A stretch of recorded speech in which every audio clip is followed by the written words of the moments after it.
Muy buenas tardes con todos. Mi nombre es Marieli Zuleidi Salazar Salazar. Soy estudiante del segundo ciclo de Educación Inicial del Instituto Público Sagrado Corazón de Jesús. El día de hoy vengo a narrarles una obra titulada Crónica de una muerte anunciada, de nuestro gran escritor Gabriel García Márquez. Bueno, nuestra historia comienza contando cómo el día en que iban a matar a Santiago Nazar, él se despertó muy temprano a las 5:30 de la mañana, porque quería ir a recibir al obispo que llegaba en barco al pueblo. Esa noche había tenido él un sueño extraño.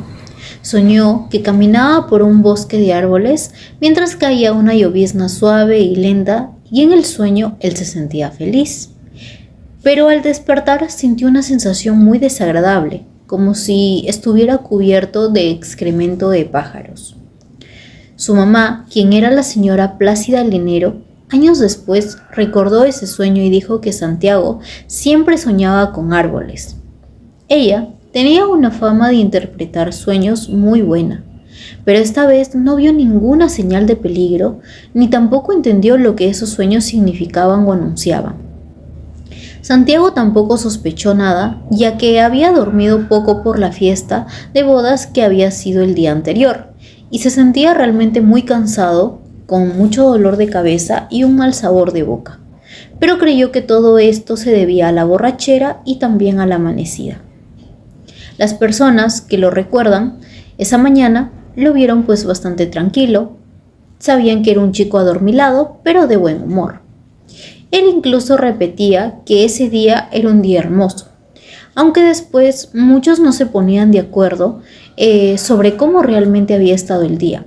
Algunos lo recuerdan como un día soleado y fresco, mientras otros recuerdan un ambiente triste, nublado y húmedo, como si desde el principio hubiera habido señales de una muerte.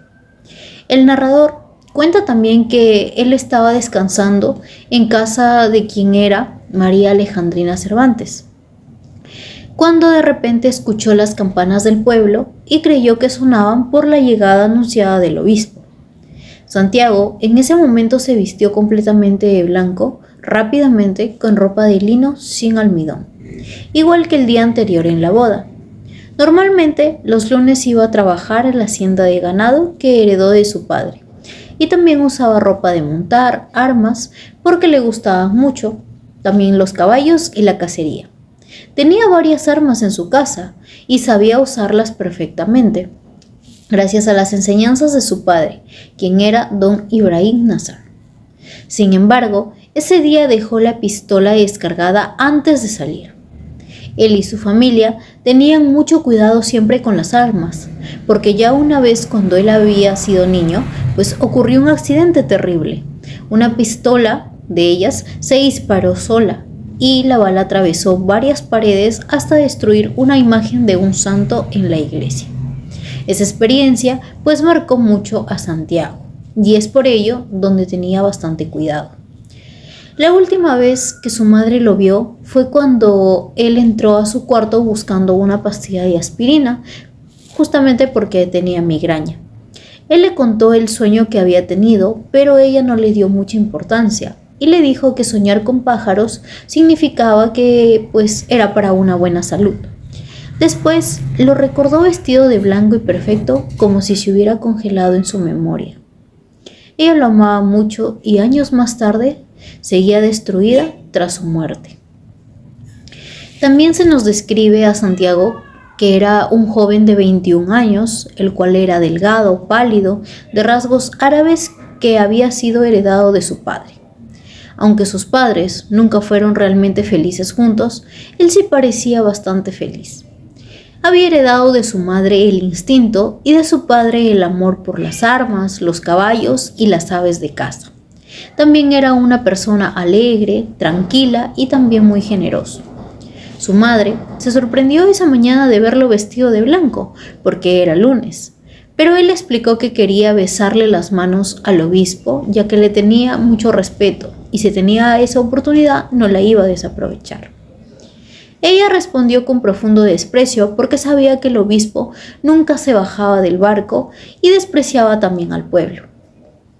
Aún así, Santiago admiraba todo lo que era relacionado con la iglesia y las ceremonias religiosas. Más adelante veremos cómo aparece Victoria Guzmán, quien era la cocinera de la casa, que estaba preparando conejos para el almuerzo cuando en eso Santiago entró a la cocina. Ella recordaba que él siempre amanecía con cara de mala noche. Su hija, quien era Divina Flor, le sirvió un café fuerte con alcohol para ayudarlo con el tema de la resaca. Santiago observaba cómo destripaban los conejos y se sintió incómodo cuando Victoria le sacó las entrañas y se las tiró a los perros.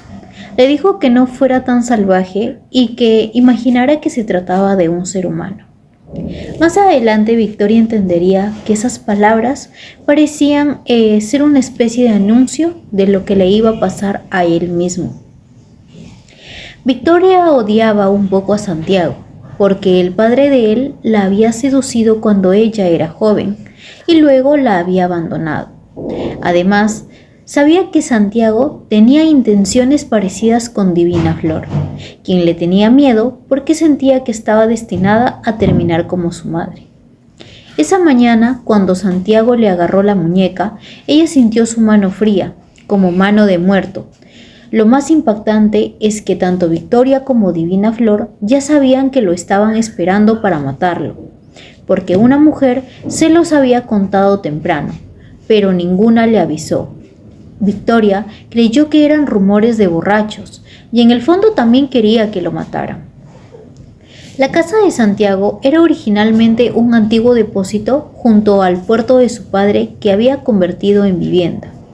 Tenía una puerta principal que daba a la plaza y otra trasera que daba al puerto. Normalmente todos entraban y salían por la puerta de atrás, pero ese día Santiago salió por la puerta principal, porque iba vestido elegantemente, para recibir pues al obispo. Esa decisión fue fatal, porque justamente por esa puerta lo estaban esperando los hermanos Vicario para asesinarlo. El juez que investigó el crimen más adelante llamó a esa entrada la puerta fatal. Antes de salir, alguien había deslizado debajo de la puerta una carta advirtiéndole a Santiago que lo iban a matar y explicando incluso los motivos y quiénes planeaban hacerlo. Sin embargo, nadie vio el papel hasta después de que ya había muerto. Cuando Santiago salió a la plaza, el pueblo estaba todavía lleno de restos de la fiesta de bodas. Había basura, botellas y decoraciones por todas partes. En una tienda cercana estaban Pedro y Pablo Vicario, los gemelos que iban a matarlo. Eran hombres parecidos físicamente y conocidos como personas decentes. Llevaban horas esperando con cuchillos escondidos en periódicos. Clotilde Armenta, la dueña de la tienda, intentó convencerlos de no matarlo al menos mientras pasaba el obispo. Por un momento ellos dudaron, pero siguieron esperando. El obispo finalmente pasó por el puerto en un enorme barco de vapor, pero no se bajó, solo hizo una señal de cruz desde lo lejos y continuó su viaje. Todo el pueblo había preparado regalos y gallos para él, porque le gustaba mucho la sopa de crestas de gallo. Santiago se sintió decepcionado, porque había colaborado bastante para recibirlo, pero enseguida volvió a animarse. En el puerto estaba también Margot, quien estaba hablando con Santiago y lo invitó a desayunar a su casa. Ella pensaba que Santiago era el mejor partido del pueblo, joven, atractivo y con dinero. Él aceptó la invitación y dijo que primero iría a cambiarse de ropa. Fue la última vez que ella lo vio. Lo más increíble es que muchísimas personas del pueblo ya sabían que lo iban a matar. El alcalde, el sacerdote y otras personas estaban enteradas, pero nadie hizo nada realmente. Todos pensaban que él ya estaba avisado o que el peligro había pasado. Mientras tanto, la verdadera razón del crimen se empieza a revelar. Ángela Vicario, la joven que se había casado el día anterior, había sido devuelta por su esposo, porque no era virgen. Entonces, sus hermanos decidieron matar al hombre que, según ella, había sido el responsable, Santiago Nazar. Cuando Margot finalmente escuchó toda la historia, regresó aterrada a su casa y se lo contó a su madre, quien era Luisa Santiaga. Ella inmediatamente decidió ir a avisarle a Plácida Linero, la madre de Santiago, porque le parecía totalmente injusto que todo el pueblo supiera que iban a matar a su hijo, menos ella. Luisa Santiaga salió apresurada acompañada de su hijo pequeño Jaime. Mientras caminaba, escuchaba el ruido y el movimiento de la gente que corría hacia la plaza. Ella iba desesperada, insultando a los asesinos y tratando de llegar a tiempo. Pero antes de poder hacerlo, alguien se venía corriendo, gritándole desde lo lejos que ya era demasiado tarde, pues entonces Santiago Nazar ya había sido asesinado. Más adelante conocemos a quien era Bayardo San Román, el hombre que se casó con Angélica Vicario y que después la devolvió a su familia porque descubrió que no era virgen. Él había llegado al pueblo aproximadamente hace 6 meses, antes de la boda, en agosto del año anterior. Desde el primer momento llamó muchísimo la atención porque era un hombre elegante, misterioso y diferente a todos los demás. Llegó en un barco usando una ropa muy fina, con detalles de plata y cuero, y tenía una apariencia muy atractiva. Piel tostada por el sol, ojos dorados y cuerpo elegante. Muchas mujeres quedaron impresionadas con él, apenas lo vieron. Incluso una señora del pueblo dijo que parecía demasiado perfecto, aunque también creyó al principio que era afeminado, por lo refinado que se veía. Nadie sabía realmente quién era ni por qué había llegado al pueblo. Bayardo daba respuestas ambiguas y misteriosas. Una vez dijo que andaba viajando de pueblo en pueblo buscando esposa, pero nadie sabía si hablaba en serio. Además, parecía capaz de hacer cualquier cosa. Una noche habló como experto en trenes y propuso construir un ferrocarril. Otro día ayudó al telegrafista con aparatos eléctricos. También hablaba de enfermedades como si fuera médico y nadaba mejor que todos los hombres que habían en el pueblo. Poco a poco empezó a crecer una especie de leyenda alrededor de él, porque parecía una persona muy inteligente, fuerte, educado, rico y talentoso pues en todo.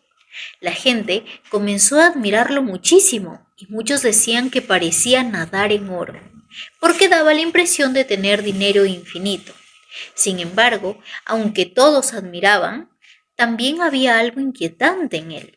Algunas personas decían que cuando lo veían de cerca daba incluso un poco de miedo, como si se pareciera al propio diablo por sus ojos dorados. Sentían que era Bayardo una persona alegre, pero por fuera nada más, pero profundamente triste por dentro. Después se cuenta cómo conoció a Ángela Vicario. Según algunas personas, Bayardo la vio primero mientras ella caminaba con su madre llevando flores por la plaza. Él apenas la vio mientras estaba descansando en un mecedor. Dijo que se casaría con ella. Otras personas dudaban de esa historia, pero todos coincidían en que se encontraron oficialmente durante una verbena de caridad en octubre. Ángela había estado encargada de rifar una ortofónica muy lujosa. Bayardo preguntó cuánto es que costaba y ella le explicó que no estaba en venta, sino en rifa. Entonces él le compró todos los números para ganarla y luego le envió el regalo ya que se acercaba su cumpleaños. A Ángela eso no le gustó. De hecho, desde el principio, ella sentía rechazo hacia Bayardo, porque le parecía una persona demasiado orgullosa y dominante. Cuando el regalo llegó a su casa, sus padres se molestaron muchísimo, porque pensaron que era inapropiado. Sus hermanos gemelos, Pedro y Pablo, fueron a devolver la ortofónica, pero terminaron emborrachándose con Bayardo. y regresaron con él a seguir la fiesta en la casa. Desde ese momento, Bayardo empezó a conquistar no a Ángela, sino a toda su familia. Luego, vemos cómo van describiendo a la familia Vicario. Decían que eran pobres, pero muy preocupados por el honor y las apariencias. El padre, quien era Poncio Vicario, era orfebre y había quedado casi ciego trabajando. La madre, Purísima del Carmen, era extremadamente estricta y religiosa. Las hijas habían sido criadas únicamente para casarse y servir. Sabían coser, bordar, cocinar, cuidar enfermos y preparar muertos. Mucha gente decía que eran perfectas porque habían sido educadas para sufrir. Los hombres de la familia, en cambio, fueron criados para ser fuertes y para trabajar. Ángela era considerada la más hermosa de las hermanas, pero también parecía triste, insegura y con muy poca personalidad. Santiago Nazar incluso se burlaba un poco de ella llamándola la prima boba. Cuando Bayardo anunció que quería casarse con ella, mucha gente pensó que era una broma o una maldad, porque ella parecía demasiada poca cosa para alguien tan importante. La familia de Ángela aceptó encantada el matrimonio, aunque primero quisieron saber quién era realmente Bayardo. Hasta entonces circulaban rumores exagerados.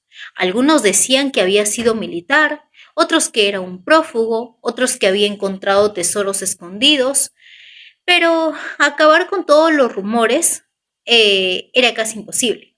Para acabar con todos los rumores, Bayardo llevó al pueblo a toda su familia.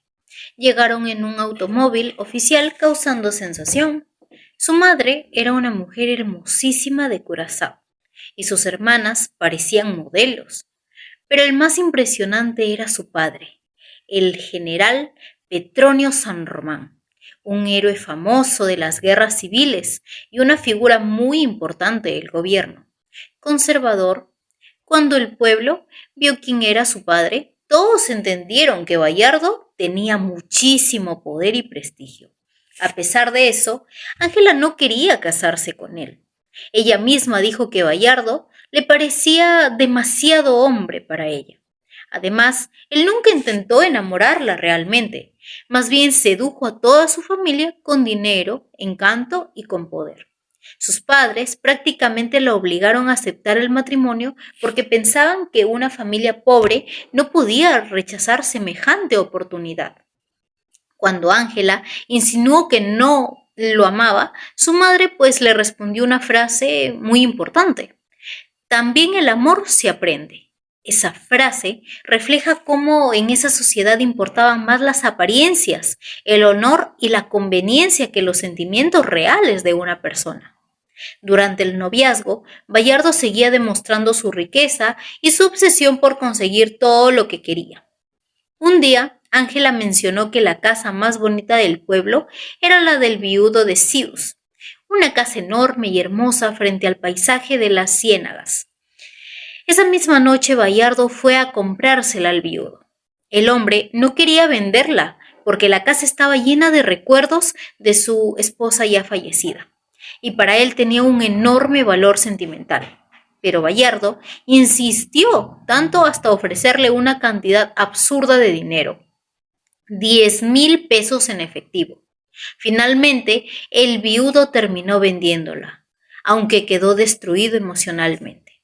De hecho, más adelante dicen que murió de tristeza porque sentía que había traicionado los recuerdos de su amada esposa. Después, se revela el secreto más importante. Ángela no era virgen antes del matrimonio.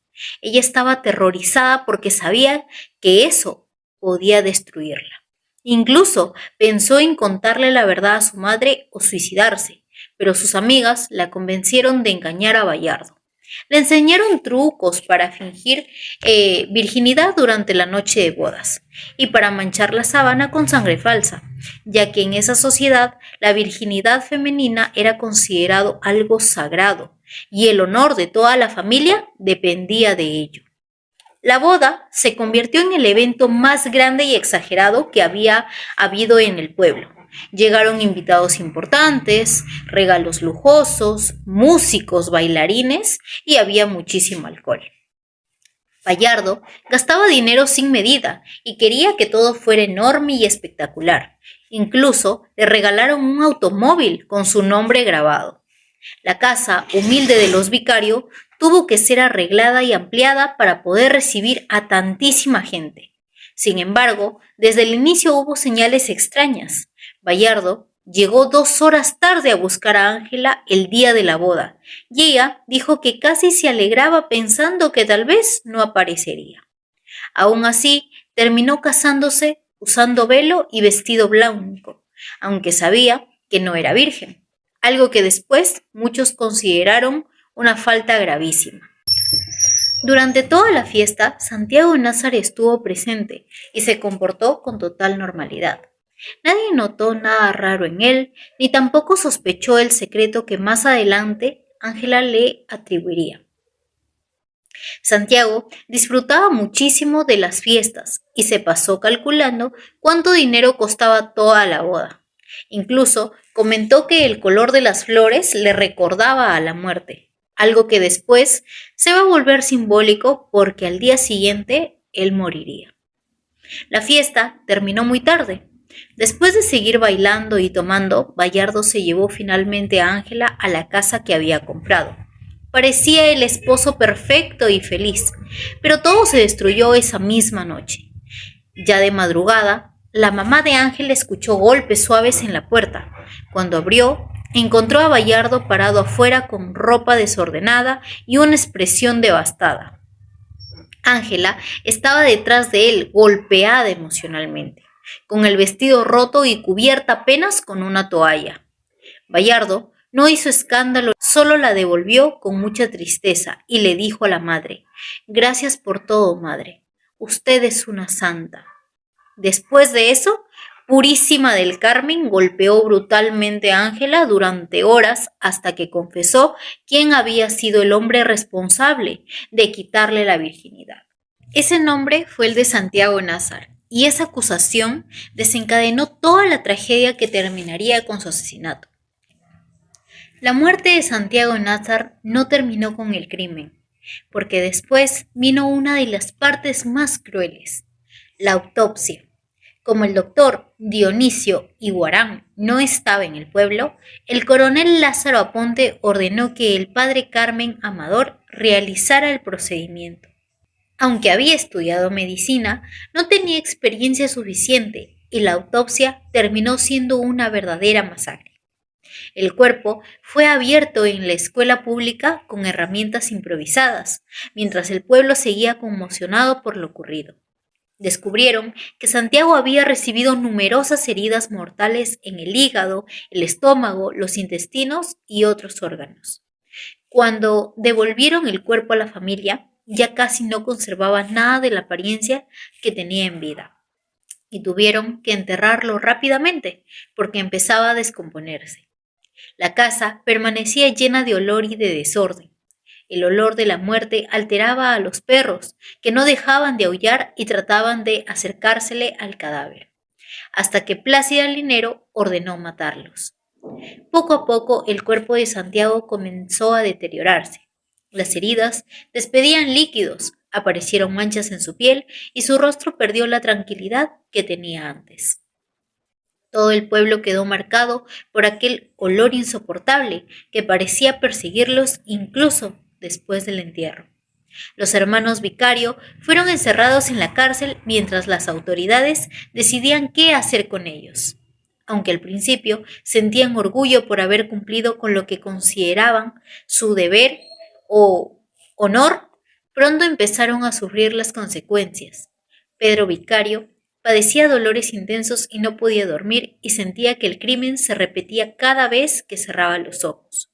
Pablo Vicario sufrió fuertes malestares estomacales y ambos estaban obsesionados con la idea de que los árabes buscarían vengarse.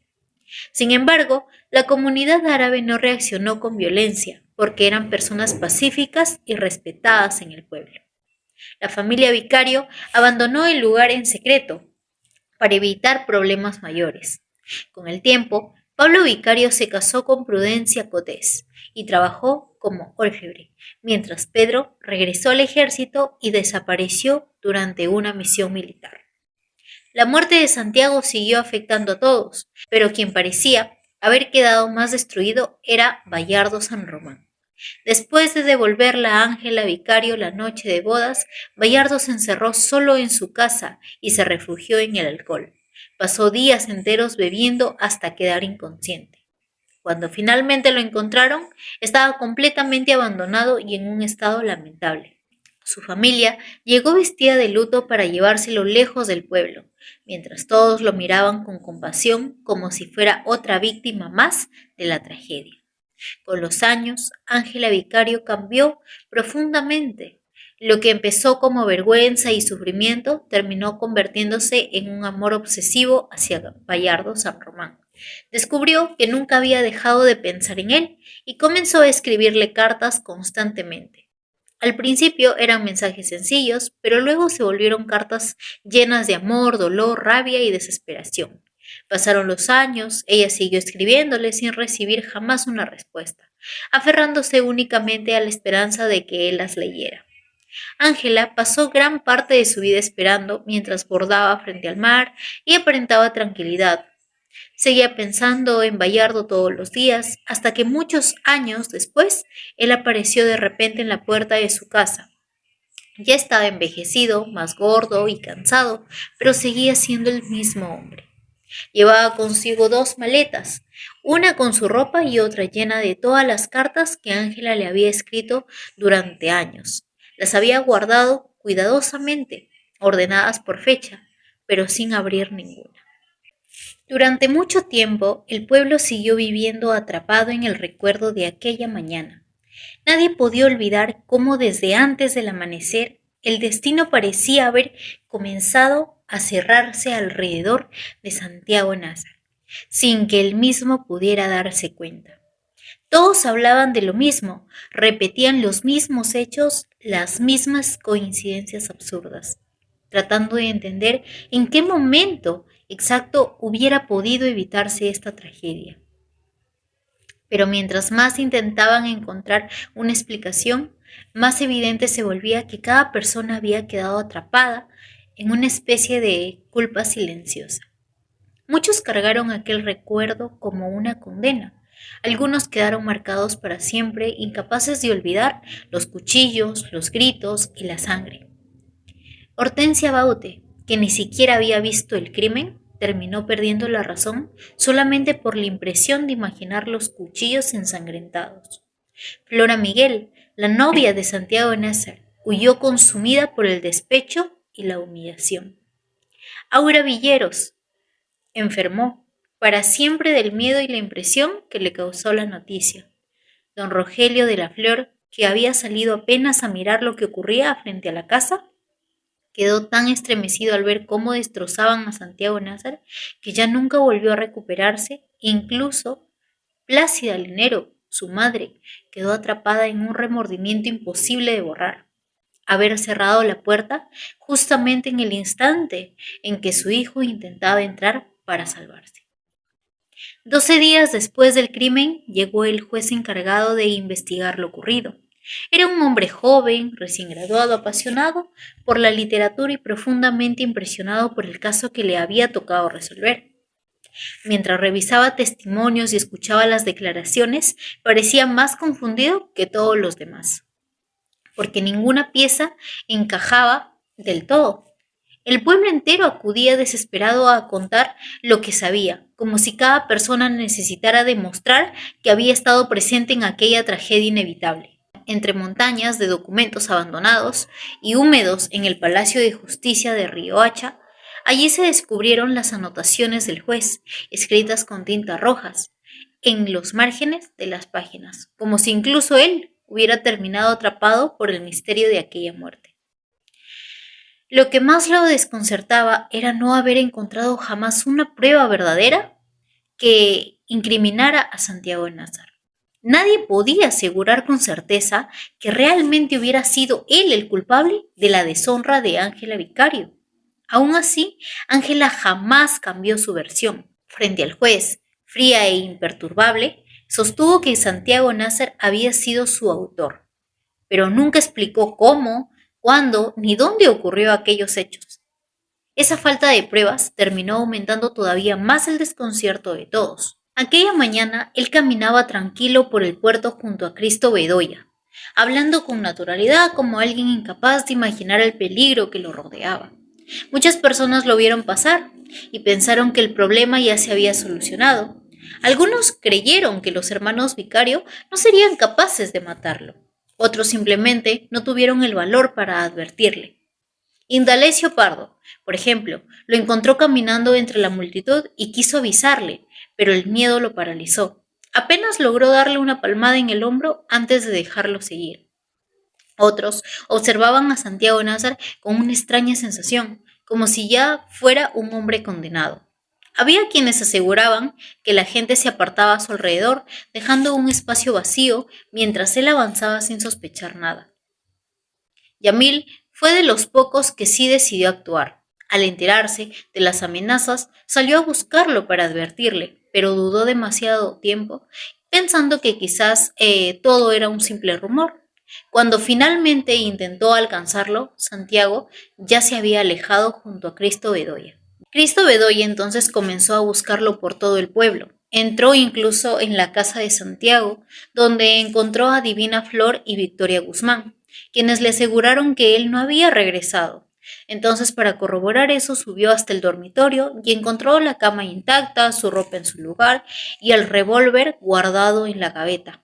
Creyendo que podía necesitarlo, tomó el arma sin haberse dado cuenta de que ésta estaba descargada. En ese momento apareció Plácida Linero, todavía medio dormida, sosteniendo una taza de café. Cristo Bedoya quiso decirle la verdad, quiso advertirle que estaban buscando a su hijo para matarlo, pero el miedo y la confusión pues le quitaron el valor.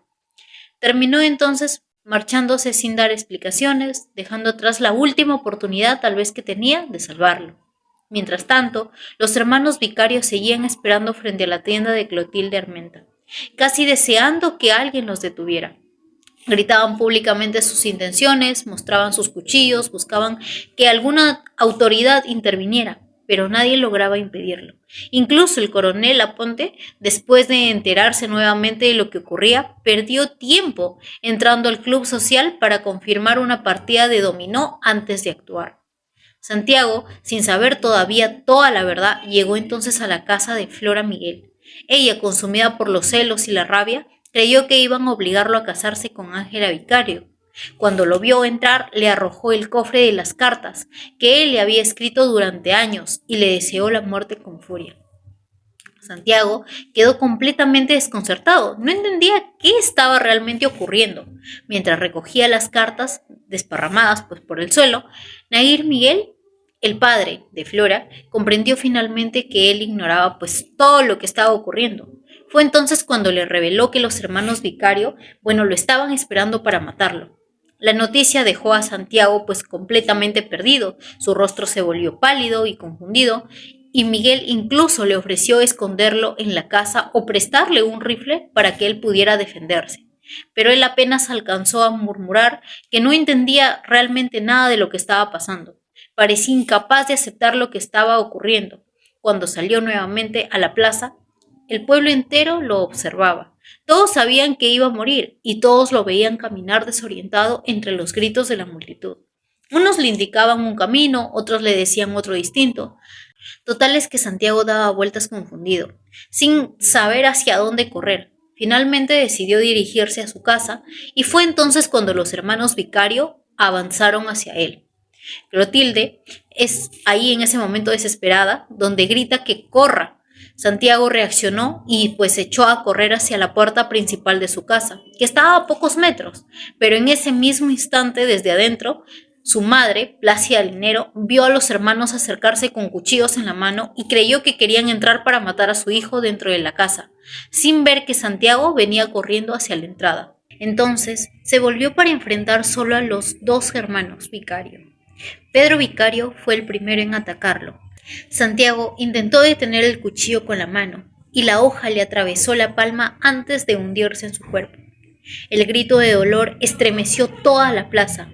Después, Llegaron más cuchilladas, una tras otra, mientras Santiago retrocedía apoyándose contra la puerta cerrada de su propia casa. Lo más aterrador es que parecía no caer nunca. Los hermanos continuaban acuchillándolo, hasta terminar agotados y cubiertos de sangre, mientras el pueblo entero solamente observaba horrorizado. Finalmente, un corte brutal abrió su vientre y las vísceras comenzaron a salir de su cuerpo. Aún así, Santiago Nazar siguió de pie unos instantes más. Después cayó desplomado de rodillas, pero todavía no murió. Con una fuerza imposible se levantó sosteniéndose las entrañas en las manos y comenzó a caminar lentamente alrededor de la casa. Entró por la vivienda de unos vecinos, atravesando habitaciones llenas de personas que estaban totalmente paralizadas y horrorizadas con todo lo que estaban viendo. Él siguió caminando, prácticamente sin aceptar todavía que él estaba muriendo. Quienes lo vieron aseguraban que incluso sonrió al pasar. Finalmente cruzó el patio de su casa, entró por la puerta de la cocina y después de recorrer más de 100 metros completamente destrozado, cayó al suelo desplomado. Así terminó su vida de Santiago, en medio de un crimen que todo el pueblo conocía de antemano, pero que nadie logró impedir. Eso es todo. Muchas gracias.